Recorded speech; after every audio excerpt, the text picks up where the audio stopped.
ASUS ROG Ally. Yes, I bought it. They didn't send this to me. So I've had it for a little over 24 hours, and I played it a lot. I probably played this sucker for 5 or 6 hours in like the last day.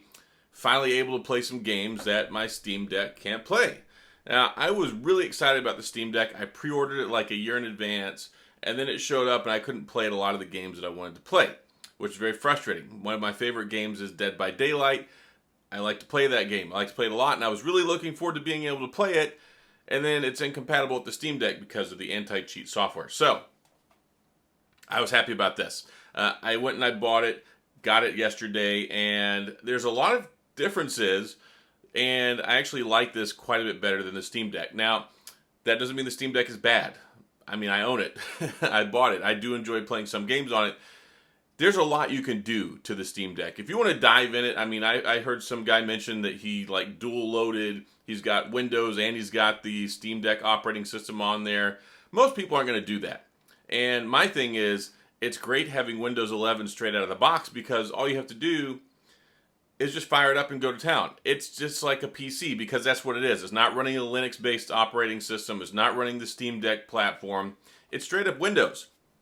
All the familiarity you get, and it works great. It's been pretty good process. There were a couple updates when I first got it, some firmware stuff, but by and large, I just got on, logged in, got Battle.net, been playing Diablo 4. I got the Steam app, and I even did some other stuff on there. I was hoping I could play Valorant, but it doesn't work with the joysticks. So anyway, I didn't want to mess it up anyway. I played with the mouse and keyboard, but this right here is really an interesting console. 7-inch display, 1080p, up to 120 hertz refresh rate, and it has 512 gigabytes of storage. So it's $699. I got the entry model, $699. If you want the 512 Steam Deck, it's $649. So I think ballpark, it's not asking too much. Now, of course, if you get the Steam Deck, you get the case and a couple other things.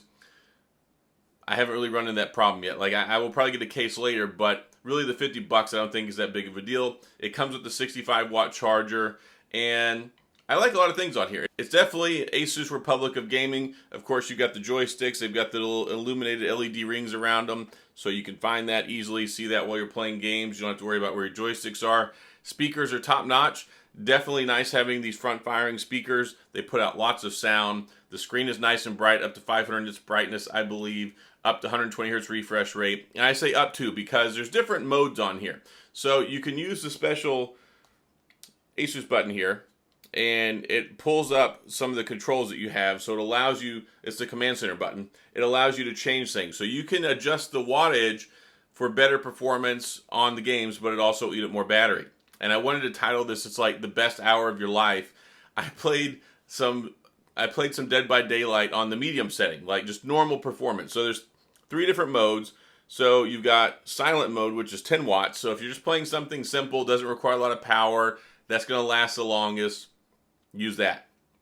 I was playing Dead by Daylight on normal operating mode, performance mode, 15 watts, and it lasted like an hour and 15 minutes.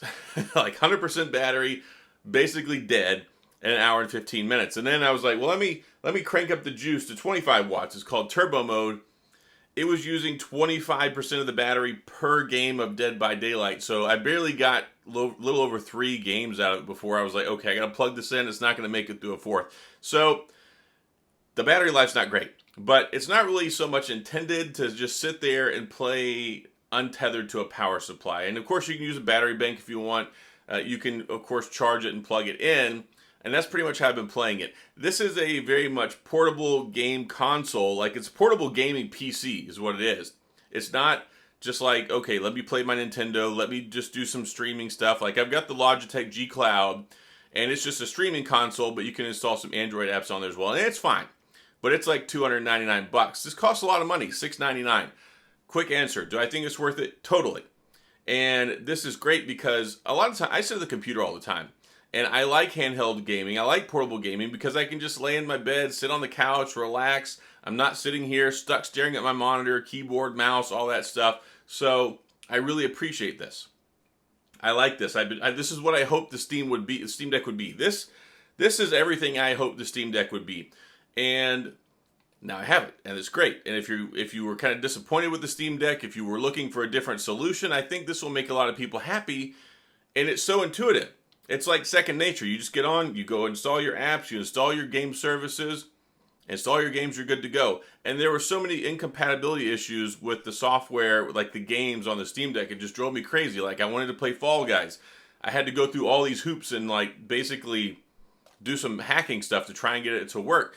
There's a lot of workarounds with the Steam Deck, but most people don't want to do that. Most people just want to pick something up, install their game, and play, not have compatibility issues, not have limited amount of titles and stuff you can play. And that's where this comes in. And I think it was smart of ASUS to do this because it really fills a niche. It fills that void that's just barely left open by the Steam Deck. And then it gives you a great playing experience. And also another thing, I like the staggered joysticks. You have on the left-hand side here, this joystick's higher than the one on the right-hand side. I like that. If you take a look at the Steam Deck, they're flush. Like, see, they're the same level across. So the ergonomics of the actual Steam Deck, I like from holding it. But then when you're playing it, it feels awkward to me with both the joysticks being up that high and being level. So this feels more like playing on a controller to me. And also you got these cool you've got these cool buttons on the back. You can set up different button profiles. You can set up different configurations, different ones for each game. And what's also nice in the command center, you can do other things. Change the mode that you're playing in. You can do FPS limiter to try and get better frame rates. And I'm getting about 56, 58 frames per second on turbo mode. On like Dead by Daylight, it's running Diablo 4 just fine. So I'm fine with that. You're not going to get 100, 120 frames per second in most games on this. Like some that don't require as much power, they might run a little bit faster. I've still got to spend a lot more time with this. I've had it for a little over a day. So this is just, had it for a day, been enjoying it. And so you can change control modes. You can actually use like a mouse and keyboard if you connect them, which connecting them is kind of difficult because there's only one USB-C port. So I wish there was more along the ways of that because, yeah, you can essentially use this like a portable PC, and if you get the dock, you can connect it to an HDMI, plug it into your TV, plug your mouse, plug your keyboard in. So it makes it kind of like a portable PC station that you can still use kind of like a normal gaming desktop, which is kind of neat. So speaker's good, the power's good. It's got this customized AMD processor in there that works actually pretty well, and it's cool because you can scale the performance. For better performance, of course, it'll kill the battery life, but you can turn that up. You've got your headphone jack up top. You've got your SD card expandable slot there, your volume buttons. One other cool thing, the power button is actually a fingerprint sensor too. Yes, so it's actually a fingerprint sensor. So look at this. Ta-da! Fingerprint sensor. So you can do that. And you've also got your trigger buttons up top. It's really optimized. This is something where you pick it up, it feels like a gaming console, it feels like a gaming platform, it makes sense, and it works well, of course, with Windows 11. And even trying to navigate Windows 11 and downloading stuff, I got Chrome set up, I got different things I downloaded and installed.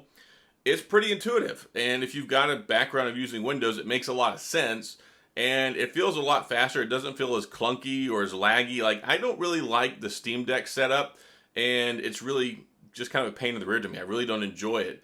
And this right here, I think, is a better experience for most folks. So if you want something like this, like if you've been waiting for something like this to show up, then this is probably a really good alternative. And at $699, yeah, it's not the cheapest thing in the world, but with all the power you get, all the sophistication, the capabilities that it has, the technology, and the full library of access you get, because it's essentially just carrying around a gaming PC in a handheld form. So I like that. I like it a lot. And I'm going to come back later and probably do another video, but I just wanted to get my 24-hour impressions out of the way. I've really enjoyed it. It's been a really good experience so far, and I'm super excited about it. Like, I saw it was down the road at Best Buy. I was like, okay, I've got the weekend. It's Father's Day. I want to play some games. Let me go pick this up, and I want to play around with it. So, been really surprised with it so far, and I haven't had any disappointment. Like, I had a lot of disappointment with the Steam Deck, and also some of the stuff's kind of clunky on the Steam Deck. I don't like these touch tiles. I don't like the way the joysticks are set up, and I don't like the Steam Deck OS that they have based off of Linux in here. I like Windows experience, more straightforward. It's a lot more familiar for folks who actually play PC games all the time. It makes a lot more sense. and you don't have to worry about workarounds. You just install it, and you're good to go. So that's all I've got on my first impressions of the ROG Ally. I like it a lot. I think they did a good job. It feels to me like it's worth the amount of money I paid for it. Hopefully it'll drop in price. Hopefully more people will enter this space and it will just get better and better and better. The only disappointment I have so far is just the battery life. Like, seriously, I've killed it in an hour. So, yeah, that's pretty much all I got. But, oh, also, I wish it had 2 USB charging ports. It has the one on the top. The phones have one on the bottom and on the side. I don't know why there's so much extra room in here.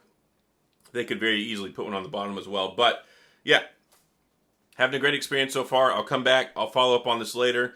That's all I got in this video. If you have any questions, if you have any comments, if you have anything you really want to know about, then please go to the comment section. I'll try to get back with you. If you enjoyed the video, if you like this stuff, you found it helpful, please hit the like and the subscribe button and the little notification bell if you want updates when new videos come out. And as always, thanks for being here. I appreciate you watching, and I'll see you guys next time.